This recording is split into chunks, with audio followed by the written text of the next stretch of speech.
예수 부활의 첫 목격자의 육하원칙, 예수님을 사랑하는 여자들에게. 요한계시록 인사이드가 결국 나왔습니다. 더 일찍 나왔습니다. 감사합니다. 구매 안내입니다. 11장까지고요. 39 챕터로 이루어졌어요. 각 주제별로 이루어졌습니다. 일반 이런 계시록 주에서는 1장 1절, 2절, 3, 4절 뭐 이렇게 절별로 했는데 그래서 전체 내용별로 39 챕터로 이루어졌고요. 1040쪽입니다. 목회자와 성도를 필독서입니다. 염려하지 말고 계세요. 다 이해할 수 있도록 했습니다. 성경의 완성이고요. 헬라어 원어를 쓰고 우리말 발음으로 이해하기 쉽게 했고 영어도 병기하고 의미도 다 파싱했습니다.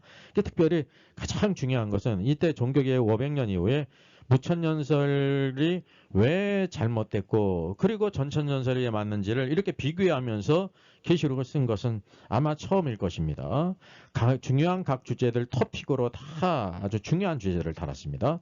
그리고 또 특징은 약 130여 개의 도표가 있고 비교표가 있어요. 그래서 참 이해하기 쉽도록 이렇게 편집이 되어 있습니다. 정가 6만 원인데 5만 4천 원에 무료 배송하게 됩니다. 계좌에 보내시면 되고요. 이렇게 이메일로 보내면 되겠습니다. 그 중요 주제별 영상, 첨부 영상이 또 유튜브 채널, 두 채널에 있는 이런 귀한 책입니다. 누가복음 24장 1절로 12절입니다. 부활의 첫 구절은 안식 후 첫날 새벽입니다. 놀라운 날이죠. 그리고 이 여자들이 여기 여자들만 있습니다. 부활의 목격자가 여자들이에요. 준비한 향품을 가지고 무덤에 갔고 돌이 무덤에서 굴려 옮겨진 것을 보았습니다. 그리고 안에 들어가서 보니 예수님의 시체가 보이지 않았습니다.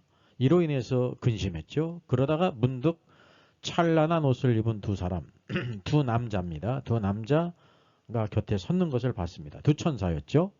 그 여자들이 두려워 얼굴을 땅에 댔습니다. 그리고 두 남자가 이르되 어찌하여 살아있는 자를 죽은 자 가운데서 찾느냐. 여기 계시지 않고 살아나셨다. 갈릴리에 계실 때 너에게 어떻게 말씀하셨는지를 기억하라.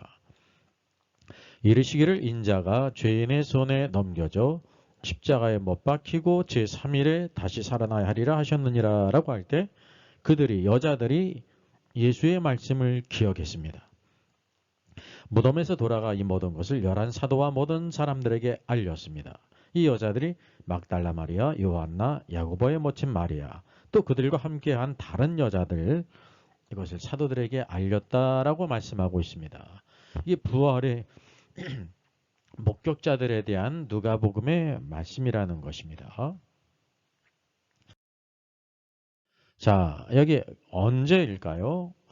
부활의 첫 굴절이 아주 인상적이에요. 안식 후 첫날 새벽에라고 말씀하고 있습니다. 요한복음에서는 여들에 되는 날이라 했죠. 같은 날이에요. 안식 후 첫날은 여들에 되는 날이에요. 여러분 여기 안식일이 언급되는데 안식일은 구약에서 가장 큰 날입니다. 즉 옛 창조 안에서 가장 큰 날이라는 거죠. 그리고 둘째 안식 후 첫날이라는 것은 안식일이 이제 다 지나갔다는 것을 여기 언급하고 있습니다. 새로운 시대가 열렸다는 것을 우리에게 보여주고 있죠. 그래서 이 안식일은 그림자고 예수 그리스도의 부활로 말미암아 안식 후 첫날 새벽 이제 그 미명이 토왔다는 거죠. 이 실체, 예수 그리스도의 부활로 인해서 그 실체를 우리에게 보여주고 있습니다. 그래서 안식일은 그림자고 예수님의 십자가의 죽음과 부활을 통해서 이 주일, 안식 후 첫날이 시작되었음을 성경이 우리에게 보여주고 있습니다. 이 새로운 시작이라는 사실이죠. 이 새로운 시작의 목격자가 누구인가라는 것을 주목할 필요가 있습니다. 자, 누가 그 목격자가 되었습니까? 성경은 이 여자들이라고 말씀하고 있습니다. 이 말씀의 반대는 남자들이거든요. 여기에 남자가 나오질 않아요. 남자란 강한 자를 가리켜요. 따라서 이 여자라는 것은 약한 자를 가리킵니다. 약한 자들은 누구이냐면 그리스도의 배필이에요. 배필은 돕는 자 아닙니까? 그리스도의 아담에게 하나님께서 그 갈비뼈로 여자를 만든 것처럼 아담은 오실자의 표상이거든요. 두 번째 하나님인 그리스도의 배필이 누구냐면 교회라는 것이죠. 교회는 그리스도에 대해서 배필로서 여자, 약한 자이지만 그의 배필로 사역할 수 있다고 하는 사실이죠. 고린도전서 11장 3절은 이렇게 말씀합니다. 나는 너희가 알기를 원하노라. 각 남자의 머리는 그리스도요 여자의 머리는 남자요 그리스도의 머리는 하나님이시니라 그랬습니다. 하나님의 창조의 법칙은요. 여자의 머리로서 남자를 만들었어요. 그래서 이 남자는 그리스도의 예표거든요. 그리고 남자의 머리는 그리스도라고 말씀하고 있습니다. 그리고 그리스도의 머리는 하나님이라고 말하고 있습니다. 이게 창세기로부터 하나님께서 아담을 창조하신 이후로부터 하나님의 경륜은 변하지 않는다는 것을 우리가 알게 됩니다. 오늘도 우리의 참된 남편이시며 남자이신 두 번째 아담이신 그리스도께서 부활했을 때 누가 발견할 수 있냐면 남자들은 발견할 수 없어요. 오늘도 우리들이 이제 예수님의 제자들 사도들이 다 남자였죠. 그리고 여자들이 있지 않습니까? 그 남자라는 것은 그냥 성적으로 이렇게 남자만을 가리키는 것이 아니라 그 이제 강한 자. 오늘도 우리가 그리스도를 의지하지 않고 스스로 강한 자가 될 때 발견할 수 없다는 거예요. 이게 약한 자는 누구를 의지하냐면 예수 그리스도를 의지한다고 하는 사실이죠. 이들에 의해서 예수 그리스도를 의지하고 사랑하는 자들에 의해서 부활의 주님의 목격자가 됐다는 것을 성경이 보여주고 있습니다. 그래서 오늘도 우리가 성경에 두 방면이 있는데요. 대적자에 대해서는 악한 마귀와 세상에 대해서는 우리가 이기는 자가 돼야 돼요. 계시록에 있는 것처럼 계시록 12장에 남자아이가 있지 않습니까? 여자가 낳은 남자아이, 강한 자를 가리켜요. 이거는 누구에 대한 것이냐면 대적자에 대한 것입니다. 남자아이가 하늘로 올라가게 될 때 하늘의 전쟁이 있지 않습니까? 그래서 남자아이는 대적자에 대해서 싸우는 자를 가리키고요. 이 대적자에 대해서 이기는 자로서 남자아이는 그리스도에 대하여 뭐냐면 순종하는 자, 그를 사모하는 자, 돕는 배필 여자, 그리스도의 배필로 사역한다는 사실, 이 성경의 두 가지 중요한 방면이에요. 우리가 그리스도에 대해서 어떤 위치에 있느냐, 여자로서 그리스도의 배필로 있어야 되고요. 그리고 이 대적자에 대해서는 이기는 자, 남자아이로서 있어야 된다는 것을 기억할 필요가 있습니다. 셋째, 무엇을 가지고 갔습니까? 성경은 이 여자들이 그 준비한 향품을 가지고 그랬습니다. 여러분, 이 여자들이 향품을 이렇게 얻기 위해서 간 것이 아니에요. 무엇을 얻기 위해서 간 것이 아니라 그 향품을 주님께 드리기 위해서 갔다고 하는 사실이죠. 왜냐하면 주님을 섬기기 위한 것입니다. 여러분, 오늘도 우리가 어떤 사람인가, 우리가 주님께 나갈 때 어디를 가든지 주님께 무엇을 가져올까라는 것이 아니라 주님께 무엇을 드릴까라는 관점을 가져야 된다는 사실이죠. 이 여자들은 예수님이 십자가에 죽으셨고 무덤에 묻히셨지 않습니까? 향품을 드리기 위해서 갔다는 사실입니다. 그럼 하나님께서는 그들이 예측하지 못한, 예상하지 못한 놀라운 것들로 채워주신다는 거죠. 그래서 이들이 이와 같이 가져간 것은 섬김인데요. 이 섬김의 동기가 바로 뭐냐면 주님을 사랑하기 때문에 그렇습니다. 그래서 여기 여자들이, 누가복음의 관점은 다 뭐냐면 다른 성경에서도 여자들에 의해서 이제 주님이 발견되어지지, 먼저 목격자가 되지 남자들에 의해서 이제 발견되지 않았다고 하는 사실입니다. 오늘도 우리가 남자 성도든지 여자 성도든지 오늘도 이 여자같이 그리스도의 배필로서 주님을 사모하고 주님을 사랑하는 자로서 주님을 의지하는 자로 있게 될 때 참된 오늘도 주님의 축복의 자리에 있게 된다는 사실입니다. 그래서 사랑하면 섬기게 되어 있습니다. 세상에서도 하나님을 알지 못하는 사람도 좋아하면 섬겨요. 그래 사랑하면 얼마나 더 섬기겠습니까? 그래서 섬김의 가장 중요한 동기는 사랑이라는 사실입니다. 오늘도 우리가 주 예수 그리스도를 섬김을 잃은 이유가 바로 뭐냐면 첫사랑을 잃었기 때문이라는 사실입니다. 즉 첫사랑을 다른 어떤 것들에 빼앗겼기 때문이에요. 근데 다른 것들을 사랑한다고 하는 사실이죠. 바로 여기 부활의 목격자의 여자들은 주님을 사랑했기 때문에 섬기기 위해서 향품을 가지고 갔습니다. 새벽 미명에. 자, 어디로 갔습니까? 성경은 무덤이라고 말씀하고 있습니다. 그러니까 예수님이 묻힌 무덤이죠. 예수님과 관계된 모든 것들은 다 뭐냐면 사모하는 자들에게는 다 이렇게 달려가는 곳입니다. 삶의 목표가 무덤일지라도 달려가죠. 왜냐하면 그곳에 주님이 계시기 때문에 그러합니다. 주님이 계시는 곳으로 간다는 사실이죠. 그리고 중요한 것은 이 여자들이 예수님이 부활하실 것을 알았기 때문에 간 것이 아닙니다. 이것을 우리가 잘 분별할 수 있어야 돼요. 그래서 예수 그리스도의 부활은 우리 사람의 이성을 초월하는 놀라운 역사였어요. 주님께서 십자가 죽으시고 제3일에 부활하실 것을 3번이나 말씀하셨잖아요. 제자들에게.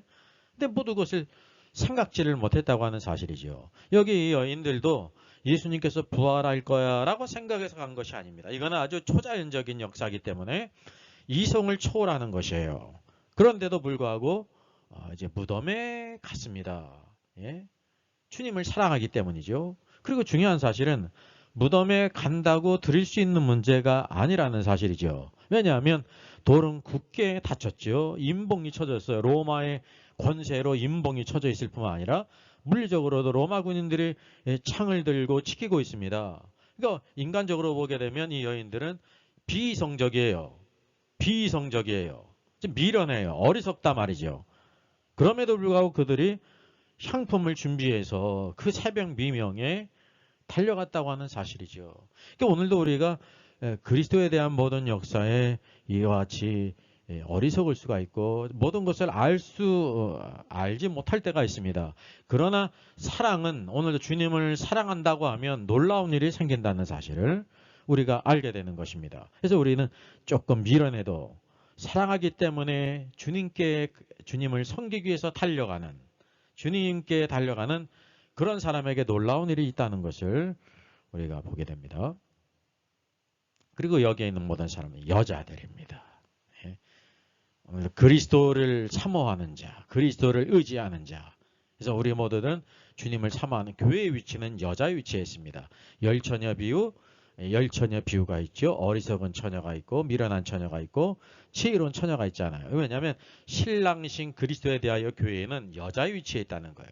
그래서 오늘도 참 남편이신 신랑이신 그리스도를 사모한다고 하면 우리가 좀 미련해도 어리석어도 이와 같이 주님의 향품을 준비해서 주님이 묻히신 무덤으로 달려갈 수 있다는 사실이죠. 근데 주님은 놀라운 일을 행하셔요. 부활의 목격자가 되게 하신다는 것입니다. 그래서 사랑에 빠진 사람, fall in love이죠. 오늘도 이 사랑이야말로 우리 성도들의 가장 놀라운 축복입니다. 오늘 성경을 보더라도 이 아가서는요, 노래 중에 노래 아닙니까? 그리스도를 사랑하라는 것입니다. 오늘도 예수 그리스도를 믿을 뿐만이 아니라 그리스도를 사랑하는 자. 그래서 예수님이 다시 오실 때 신랑으로 오시는 것은 세상에 대한 방면이 아니라 교회에 대한 방면이에요. 왜냐하면 그리스도를 사모하는 우리 교회는 여자의 위치에 있기 때문에 정결한 처녀로 우리가 준비하고 주님을 예비한다고 하면 오늘도 우리가 이제 지혜로운 처녀로서 기름 충만한 성령 충만하고 아름다운 자로서 준비한다는 거죠. 그래서 교회는 항상 그리스도를 사모하고 그리스도를 이제 사랑해야 됩니다. 그리스도와 사랑에 빠지는 교회, 그리스도 예수 안에서 그분을 사랑함으로 섬기는 교회의 그런 모습을 우리가 다시 보게 됩니다. 자, 무엇을 보았을까요? 첫째, 돌이 무덤에서 굴려 옮겨진 것을 보았습니다. 전혀 생각지를 못했죠. 전혀 예상치 못한 것을 목격했습니다. 이것이 바로 주님의 부활의 암시였어요.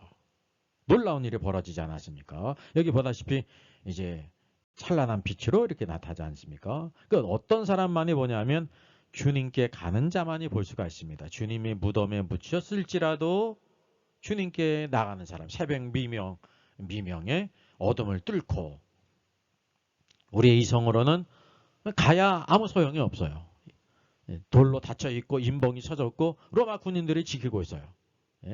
여기는 그냥 감옥도 아닙니다. 무덤이기 때문에 어느 누구도 갈 수 없습니다. 그럼에도 불구하고 주님께 나간 사람들은 놀라운 목격자가 된다는 것입니다. 둘째, 무엇을 보았습니까? 자, 돌문이 열린 것을 보았기 때문에 안으로 들어갔습니다. 안으로 들어가니 주 예수님의 시체가 보이질 않았습니다. 장애물들은 다 없어졌죠. 돌문도 열려져 있고 인봉도 뜯겨져 있고 지키던 로마의 군병들은 없다고 하는 사실입니다. 그리고 좀 더 가까이 주님께 나갔습니다. 안으로 들어갔습니다. 바로 이게 스텝 바이 스텝입니다. 한 걸음 한 걸음 들어가게 된다는 사실이죠. 그리고 놀라운 발견이 주님의 시체가 보이질 않아요. 네? 이것도 더 진전된 부활의 놀라운 암시라고 하는 사실입니다. 그래서 여기에 한 가지 의문을 갖게 됩니다. 어째서 주님의 시체가 보이지 아니하는가?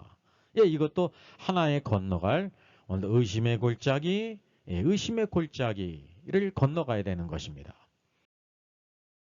셋째, 무엇을 보았습니까? 이로 인하여 근심할 때라고 말씀하고 있습니다. 잠시 근심했어요. 왜냐하면 주님의 시체를 어떤 악한 자들이 가져간 걸로 생각을 했습니다. 주님의 부활을 전혀 지금도 예측하지 못해요. 주님의 시체를 어떤 악한 자가 가져갔는가, 그래서 근심했다는 사실이죠. 여기에 바로 뜻밖의 축복의 역사가 있어요. 오늘 성경 말씀 보게 되면 문득 찬란한 옷을 입은 두 사람이 곁에 섰는지라 했습니다. 찬란한 빛이 찬란한, 어떤 사람도 입지 못하던 찬란한 옷을 입은 두 사람이 그들 곁에 섰다는 사실, 곁에 서 있어요. 여기 개역개정은 두 사람으로 번역했는데 원문은 투맨입니다. 두 남자입니다. 두 남자. 이게 누구를 가리킨 천사들이에요. 천사들이 이 땅에 나타날 때 사람으로 나타나는데 남자들로 나타났습니다. 여자 천사는 없습니다. 아기 천사도 없습니다. 예? 소돔과 고모라 성에 갔던 두 천사도 다 남자였죠. 그래서 소돔 사람들이 그놈들을 내놔라, 우리가 이제 이렇게 성관계를 갖겠다 그러지 않습니까? 젊은 남자였어요. 남자였는데 젊은 남자였다고 하는 사실이죠. 천사를 목격하게 되었습니다. 여기 보게 되면 처음에는 안 보였는데 천사들이 그들 곁에 서 있는 것을 보게 됐다는 것이죠. 이렇게 더 진전된 하나의 놀라운 광경들을 오늘도 이와 같이 이들에게 나타나고 있다는 것을 우리가 알게 됩니다. 자, 무엇을 또한 들었습니까? 보는 것뿐만 아니라 들은 것이 있습니다. 여자들이 두려워 얼굴을 땅에 댔습니다.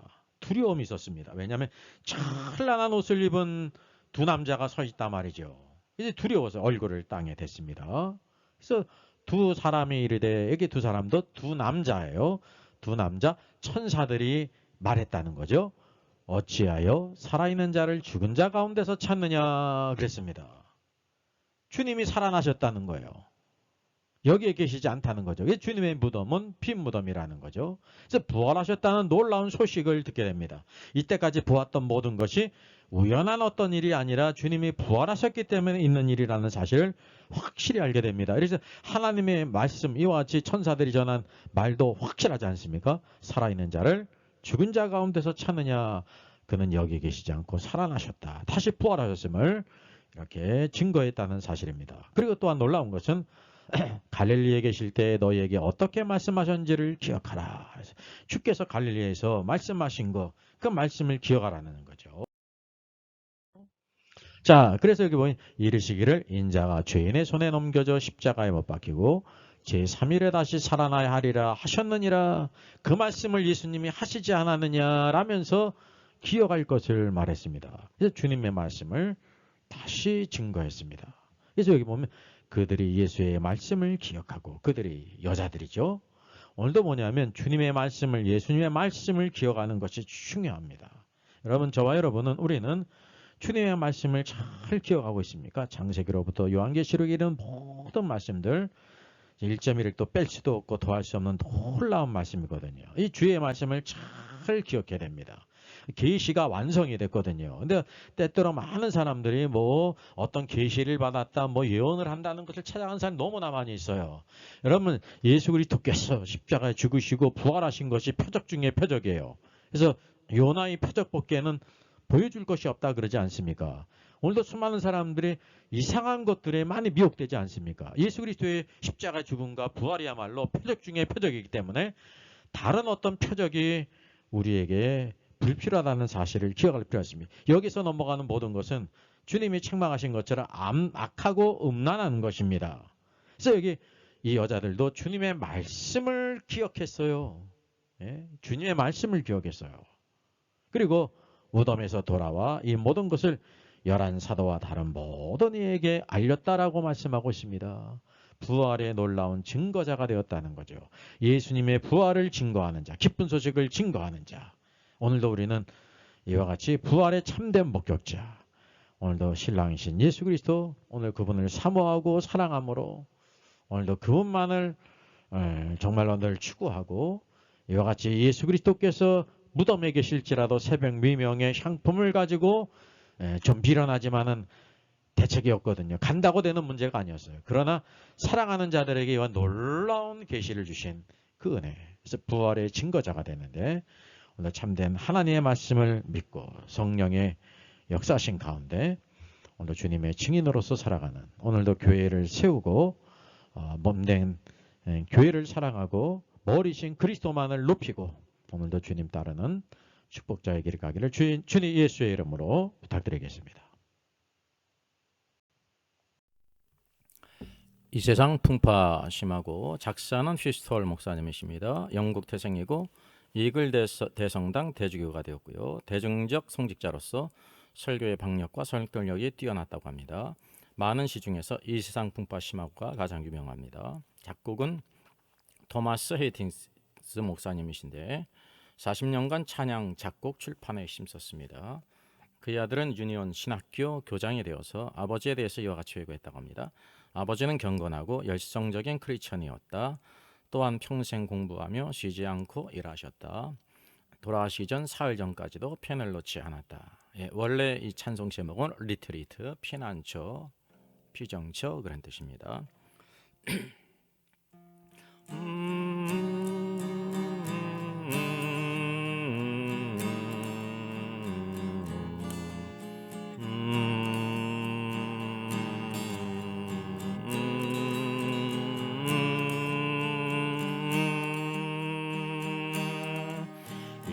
세상 풍파 심하고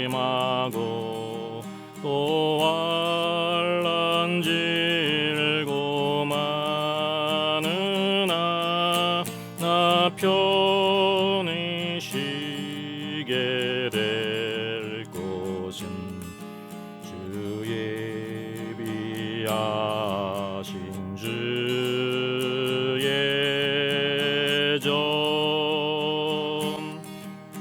그 향기로운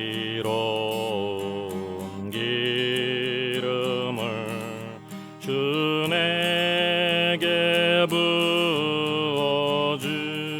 부어주셔서 내 기쁨 더해주는 것 주 피로 사신 주의